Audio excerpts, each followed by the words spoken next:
Friends देखो आदर्श विद्यालय आसला बहुत बड़ निजुक्ति समस्त कैंडिडेट ओएबीएस रिक्रुटमेंट 2026 ओडिशा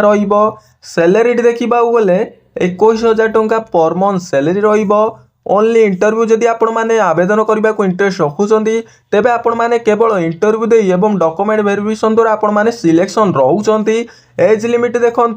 21 रु 32 वर्ष एज लिमिट समस्त कैंडिडेट फुल डिटेल यही वीडियो माध्यम मु प्रोवाइड करदेवी वीडियो शेष पर्यंत देखूँ तेबे निजुक्तिर कौन डिटेल्स गुड़िक रही वीडियो माध्यम सबकि इनफॉरमेशन प्रोवाइड करी जदि यही निजुक्ति विषय में जानवा इंटरेस्ट रखुंट वीडियो को संपूर्ण देखने वीडियोटी जदि आपण मानक इनफॉर्मेटिव लगे गोटे लाइक करेंगे चैनल को नुआ कर विजिट करुले निहाती भाव में सब्सक्राइब करी बेल नोटिफिकेशन को ऑल बटन रे सेट करेंगे जहाद्वारा फ्यूचर आपण मैंने यही अपडेट एवं इनफॉरमेशन नोटिफिकेशन प्रथमे पाइपारे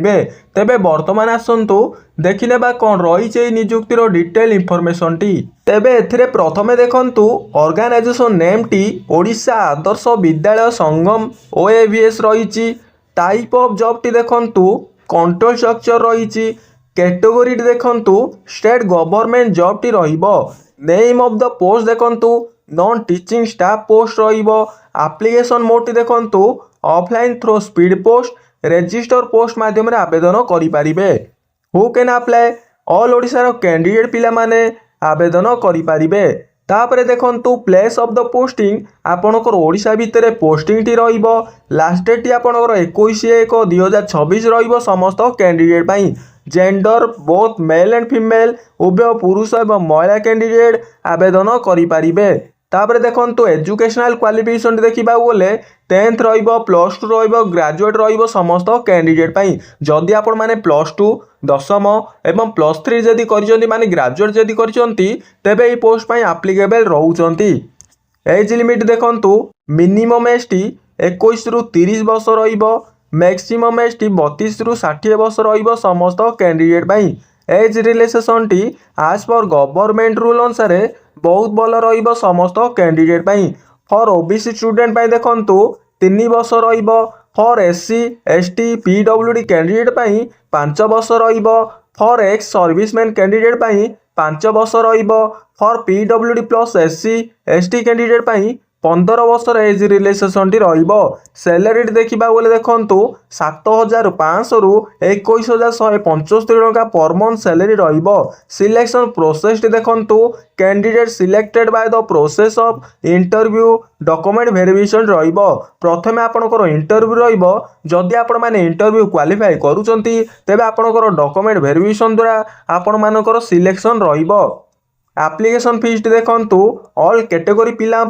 फ्री रहिबो समस्ते फ्री रे आवेदन करि परिबे जनरल एईडब्ल्यूएस ओबीसी पीएचडी एससी एवं एसटी कैंडिडेट समस्ते फ्री रे आवेदन करि परिबे डॉक्यूमेंट कौन कौन सब दरकार रहबे देखंतु 10th certificate marksheet +2 certificate marksheet graduation certificate marksheet दरकार रहिबो टेस्ट सर्टिफिकेट आधार कार्ड दरकार रहिबो सिग्नेचर दरकार रहिबो self attached passport size photo दरकार रहिबो समस्त कैंडिडेट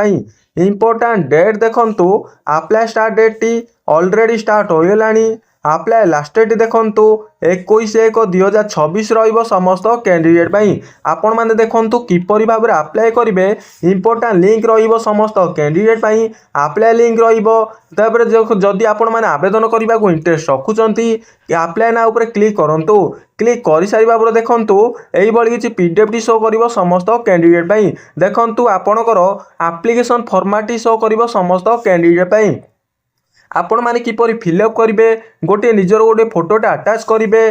जो पोस्ट पर आवेदन कर सही पोस्ट डिटेल टी मेंशन करेंगे निजर नेम टी मेंशन करेंगे बापा कि माँ का ना टी मेंशन करेंगे जन्म तारीख टी मेंशन करेंगे इन वार्ड आपण मानकर जन्म तारीख टी लिखिबे एज रिलैक्सेशन टी मेंशन करेंगे तापर देखंतु आपणकर मैरिटल स्टेटस मेंशन करेंगे आधार कार्ड नंबर कैटेगरी टी मेंशन करेंगे जनरल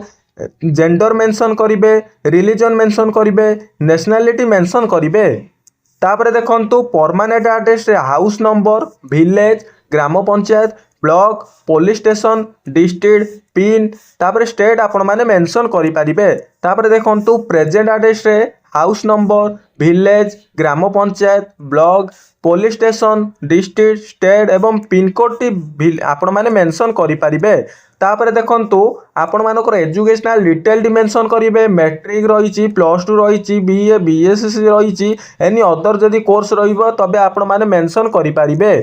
तापर देखंतु कॉन्टैक्ट नंबर 1 देबे कॉन्टैक्ट नंबर 2 देबे ईमेल आईडी मेंशन करें। तापर देखंतु डिक्लेरेशन रे निजर नेम टी देई एवं डेट आपणकर निज विलेज रो नेम टी देई फुल सिग्नेचर निजर गोटे फुल सिग्नेचर टी करी आपण माने फॉर्म टी को फिल अप करि पारिबे। एवं देखंतु एप्लिकेशन प्रोसेस कौन रही देखंतु application for the post Whedon रही चौकीदार कम स्वीपर रही हेड कुक रही असिस्टेंट रही कुक बॉयज हॉस्टल रही। तापर देखंतु जदि आपण माने आवेदन करूछंती तापर देखंतु एई होची से आपनकर पोस्टल एड्रेस टी मु राउंड करि दउची आपण माने एई पोस्टल एड्रेस माध्यम रे सेंड करि पारिबे। देखंतु एई होची से आपनकर पोस्टल एड्रेस टी आपण माने स्पीड पोस्ट रजिस्टर पोस्ट माध्यम रे आपण माने सेंड करि पारिबे। देखंतु fill the application with all document must be send आपण माने एई पोस्टल माध्यम रे स्पीड पोस्ट माध्यम रे सेंड करि पारिबे। देखंतु लास्ट डेट रहउची 21/1/2026 5टा PM भितर आपण माने स्पीड पोस्ट करि पारिबे। देखंतु ड्यू डेट साल समरी रिजेक्टेड जदि आपण माने ड्यू डेट पूर्व पर सेंड करचंती तेबे आपनकर रिजेक्ट रहइबो आपण मानकर क्वालिफिकेशन रहइबो नै आपण मानकर सबमिट करि पारिबे नाही। आपण माने 5टा PM 21 तारिख भितर आपण माने सेंड करि पारिबे। एई होची से आपनकर पोस्टल एड्रेस टी नोट माध्यम रे नोट करि रखंतु आपण माने एई पोस्टल एड्रेस माध्यम रे समस्त डॉक्यूमेंट सेंड करि पारिबे। देखंतु क्वालिफिकेशन कोन रहउची समस्त कैंडिडेट पई देखंतु आपण मानकर असिस्टेंट कुक रहिबो हेड कुक रहिबो